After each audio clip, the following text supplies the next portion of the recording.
भैया राम राम नमस्कार। को कोई माई का लाल बंद नहीं कर सकता है। अब तो नई चीनी मिलों को चलाने की दिशा में हम लोगों ने कार्रवाई प्रारंभ की है। मैंने गन्ना विभाग से कहा है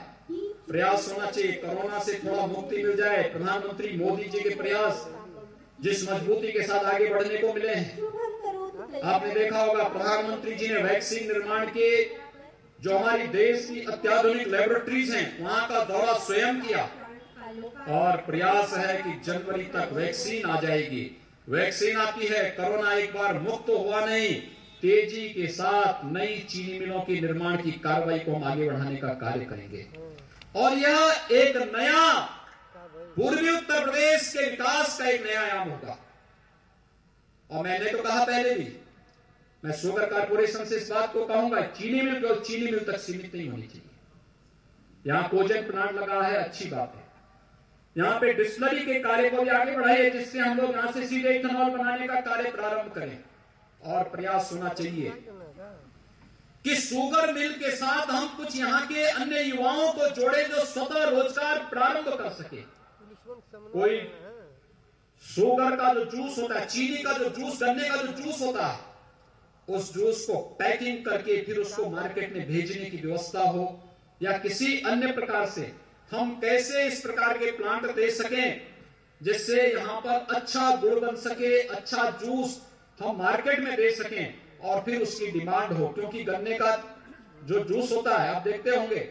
बहुत सारे लोग जिन्हें जॉइंटिस होता है वो गन्ने का जूस पीते हैं, मार्केट में बड़ी डिमांड रहती है। लेकिन अगर हम उसको रिफाइन करके उसको कुछ नए तरीके से उसको पैकिंग की व्यवस्था हम कर सकते हैं, बहुत सारे लोगों को काम मिल जाएगा, बहुत सारे युवाओं को काम मिल जाएगा। हमारे पिपराइच क्षेत्र और आसपास के बहुत सारे युवा इसमें अपना छोटा छोटा कारोबार 4 लाख 5 लाख में बैंकों से इन्हें लोन दिला करके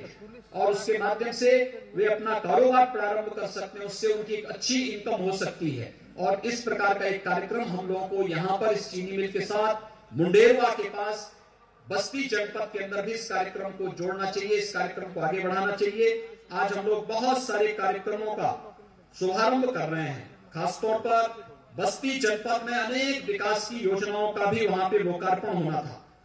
जो कि मैं वहां पे उतर नहीं पाया। लेकिन वहां पर और गोरखपुर में भी कोरोना कालखंड के अंदर जो बेहतरीन कार्य हुआ, उन कार्यक्रमों को आगे बढ़ाने की दिशा में आज हम सब जिस अभियान के साथ जुड़े हैं, और मुझे बताते हुए प्रसन्नता है कि विकास की उन योजनाओं के साथ ही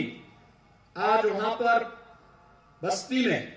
120 करोड़ रुपए की लागत की 43 परियोजनाओं का शिलान्यास और 81 करोड़ रुपए की लागत से 15 परियोजनाओं के लोकार्पण का भी कार्यक्रम होना था।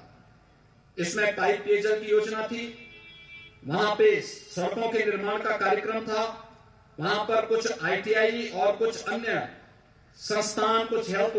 वेलनेस सेंटर थे, इन सभी और पर्यटन से जुड़ी हुई बहुत सारी योजनाएं थी जिनका वहां पर आज शिलान्यास और लोकार्पण का कार्यक्रम होना था।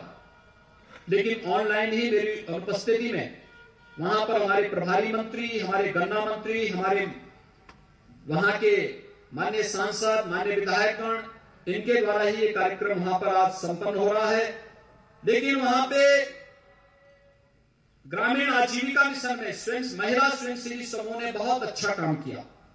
और उन समूह के गठन की प्रक्रिया के साथ ही बहुत सारी महिलाएं उनके साथ जुड़ी हैं, जो ग्रामीण क्षेत्र में स्वरोजगार और स्वावलंबन का एक बेहतरीन उदाहरण हो सकते हैं। मुझे लगता है कि उनके रिवॉल्विंग फंड को भी आज उनके अकाउंट में देने की कार्रवाई वहां पर प्रारंभ होने जा रही है और भी अन्य तमाम प्रकार के कार्यक्रम और महिला स्वयंसेवी समूह ने वहां पर बस्ती जनपद के अंदर, गोरखपुर जनपद के अंदर, प्रदेश के अलग अलग स्थानों पर किया है। मैं आज के इस अवसर पर इस भीषण शीत लहरी में भी आप सब इतनी बड़ी संख्या में यहां पर उपस्थित हुए, मैं एक बार फिर से पिपराइच चीनी मिल के लोकार्पण, इस नए प्लांट के लोकार्पण कार्यक्रम के लिए आयोजित आज के इस कार्यक्रम में एक बार फिर से पिपराइच और मुंडेरवा क्षेत्र की यानी गोरखपुर और बस्ती क्षेत्र के सभी किसानों को जनता जनार्दन को हृदय से बधाई देता हूं, अपनी शुभकामनाएं देता हूं और विश्वास चीनी मिलों में